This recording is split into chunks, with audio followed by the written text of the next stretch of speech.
The term bounce in Yu-Gi-Oh! Is a fan-made keyword associated to an effect that allows you to return a card from the field to a player's hand, but not specifically to the deck, as that's a different term called spinning. So in this list, we'll be going over the worst cards which technically have an effect that allow you to bounce an opponent's monster card. And at number 10, we have Garmer of the Nordic Beasts. This is a level 4 monster with decently high defense stats and only 800 attack, which does matter because its effect is, if it battles a level 4 or lower monster, you can return that monster to the hand after damage calculation. So since its bounce effect happens after damage calculation, you kind of want this card to survive the battle in order to get the best use out of it. And with only 800 attack, chances are it's not really going to be surviving many battles, if you crash it into things anyway, but you should still be able to bounce whatever card it crashes into, whether it survives the battle or not. Now, what lands this card on this list is the fact that it's conditional on which monsters it can actually bounce, i.e. only level 4 or lower. There are other cards in the game like Kelbeck and Wall of Illusion, which can return any monster that crashes into them after damage calculation, instead of only specific types of monsters. Then there's other monsters which are better for ramming into your opponent, like Neospatian Grand Mole, which can bounce a monster before damage step, so it will always survive the battle, and it also returns itself to the hand as well. However, if you want to crash an opponent's monster without returning it to your hand in order to bounce your opponent's card, then Hyper Hammerhead even has it beat, as it has better stats and does the same thing without limiting to what types of cards it can actually bounce back. The only thing Garmer the Nordic Beast has going for it is that it's part of an archetype, which could make use of the fact that it's part of that archetype, so it could be searched out and used as synchro materials for some of their boss monsters. Although the archetype it's part of is not very good, so that's not too much going in its favor. But just enough going in its favor that it's only the number 10 spot on this list. Technically, useful effect, has applications for it, it's part of an archetype that can make use of it, but it's just incredibly weak compared to other cards with similar effects. And at number 9, we have Dice-nied.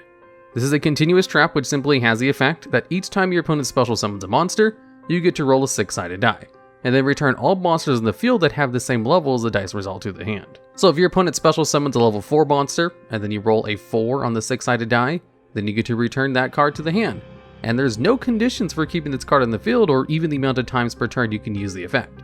So if your opponent is doing a lot of combos and leaves this card alone, there's a chance it might return something.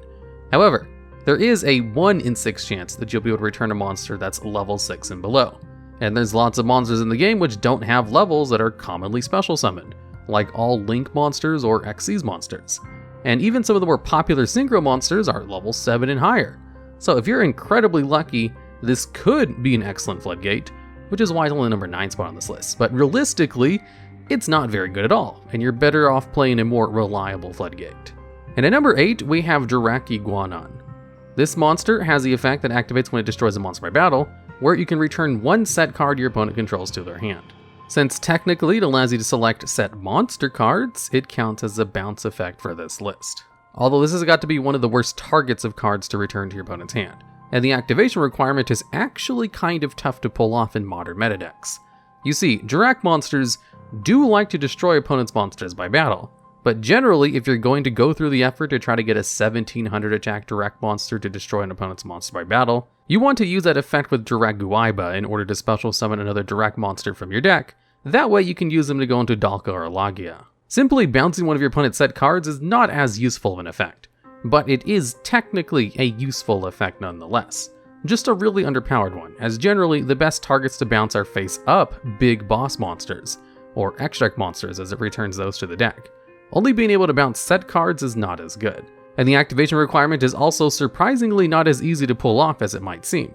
Although it's not that bad, it technically does have synergies within the Jurrac archetype, thanks to Jurrac Guaiba being able to special summon it, or Jurrac Velo, so again, low spot on this list. And at number 7, we have Dotedotengu. This is a very low statted level 3 monster, which simply has the effect that if this card you control is sent to the graveyard by an opponent's card effect, you can then bounce one card your opponent controls. Now on surface level, this doesn't seem half bad. Basically, when this card is destroyed by your opponent, you get to bounce one of your opponent's monsters in retaliation.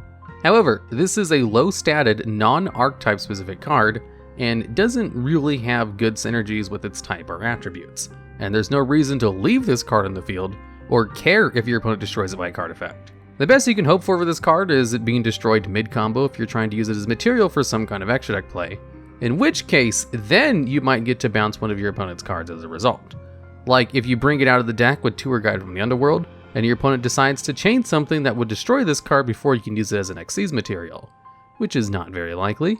Chances are they would just stop Tour Guide before it brings the card out. So while the floating effect is technically pretty good, the thing that really drags it down is that it's only triggered by an opponent's card effect and not your own, which means you can't destroy this thing in your hand or on the field in order to proc its bounce effect like you can with Kaiser Glider. And also if this card is destroyed by battle, it can't use its effect, like you would be able to do with Kaiser Glider as well. This card is kind of awkward in having a technically decent floating effect, but just not being useful in anything. And at number 6, we have Dark Cat with White Tail. This is a flip effect monster which has the effect where it can return 2 of your opponent's monsters to their hand and 1 of your monsters as well. Although the caveat to this is that in order to return 2 of your opponent's monsters, you have to return 1 monster you control as well.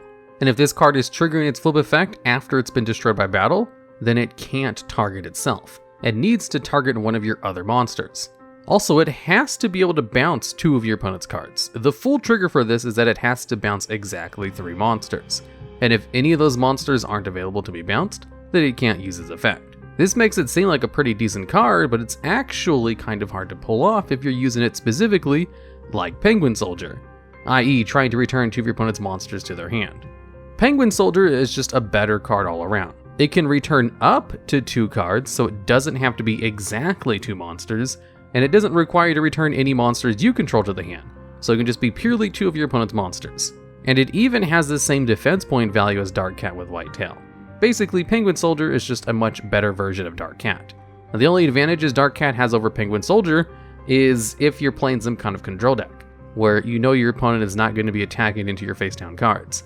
Then you could use Dark Cat in order to return 2 of your opponent's monsters, and then just return Dark Cat to your hand, in order to set it again to use on your next turn. Penguin Soldier can kind of do the same thing though, by just targeting itself and then 1 of your opponent's monsters. So again, there's no real reason to play this card over Penguin Soldier, or something that only bounces a single card, because almost none of them require you to bounce 1 of your cards as well. Because remember, flip effects activate after the card has been decided already if it's destroyed or not during the damage step, which means it can't return itself to the hand if it's been destroyed by that battle, which is something that could confuse newer players who don't understand the minutiae of the damage step. And at number 5, we have Hade Hane.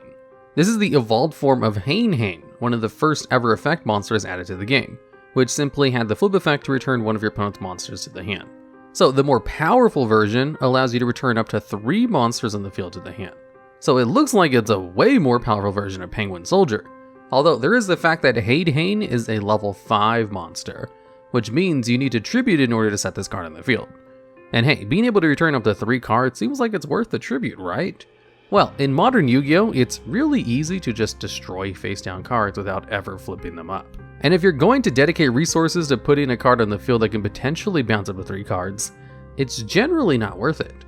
Even when this card first came out in 2004, it was considered too slow for that effect.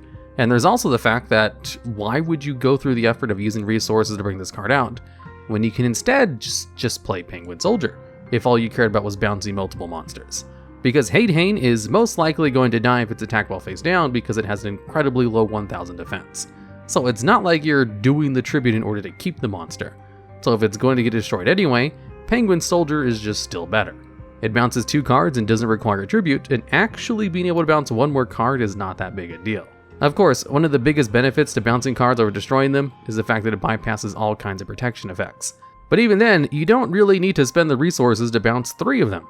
Generally, 2 was more than enough if you want to go the slow route of setting a monster and then waiting for it to get attacked, or flipping it during your next turn.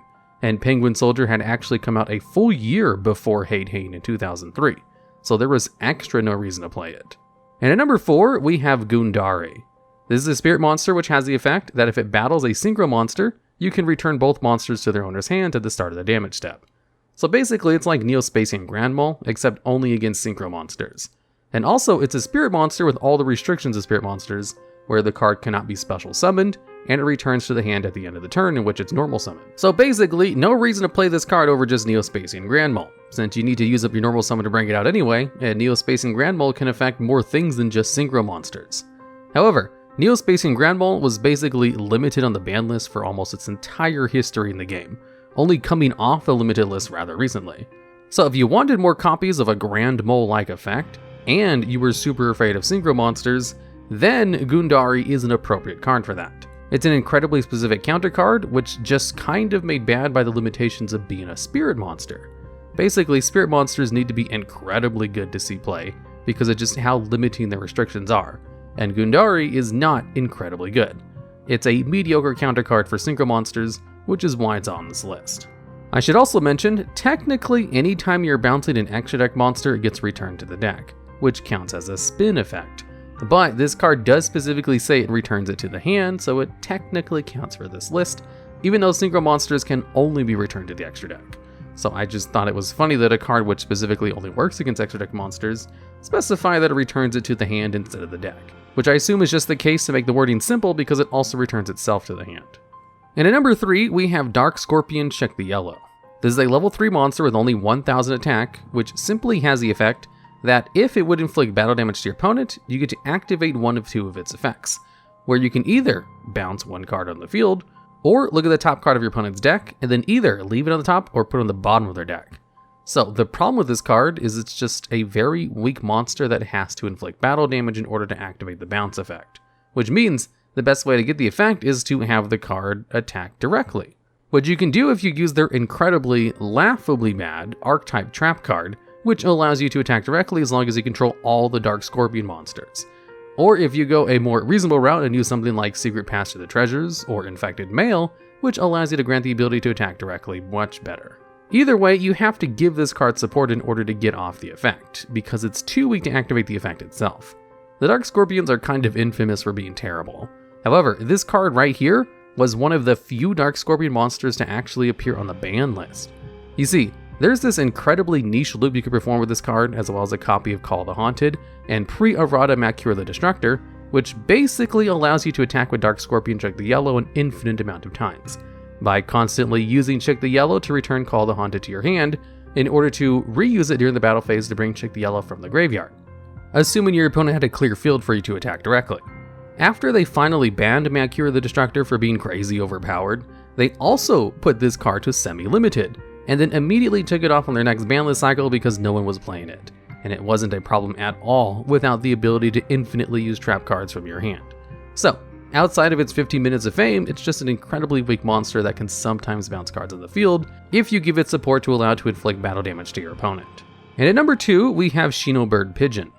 This is a spirit monster which has the effect that once per turn you can return one spirit monster on the field to the hand. Now, this does allow you to target your opponent's spirit monsters, so it counts for this list of cards which allow you to bounce your opponent's monsters. But it's pretty obvious the intended use of this card is to bounce your own spirit monsters to the hand. However, it's not useful even for that.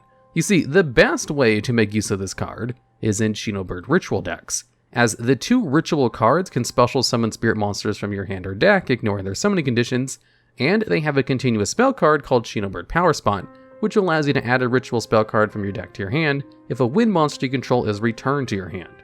So the synergy is to use one of the ritual monsters to special summon Pigeon, and then use Pigeon to return the ritual monster back to your hand in order to ritual summon again, since you would be able to search out a ritual spell card. And the 2 ritual monsters have really good effects on their summon, to either bounce your opponent's monsters or spin 3 of your opponent's spell and traps. However, the ritual monsters have a better target to special summon, and they almost always choose a Mono Iwato instead, because a Mono Iwato can shut down the effects of all monsters, and if you're able to cheat it out, it won't return to the hand during the end of the turn.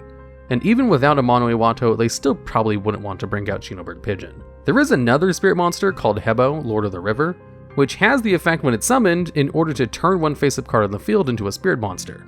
So if you have one of your opponent's monsters treated as a spirit monster thanks to Hebo's effect, you could then use Shinobird Pigeon to return it to the hand. The only problem is that Hebo also returns the card to the hand during the end phase anyway.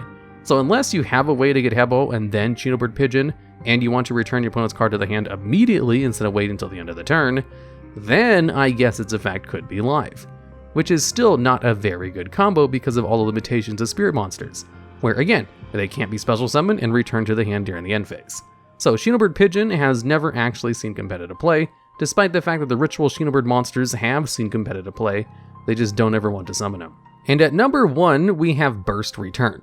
This is a spell card which can only be activated if you control a face-up elemental hero Burstinatrix, where you can then return all face-up elemental heroes on the field to the hand, except Elemental Hero Burstinatrix. So this card technically does work on your opponent's monsters as well. So if you're playing against an opponent's deck that has nothing but elemental heroes, you could potentially bounce all of your opponent's cards to their hand with this effect. However, this is incredibly unlikely.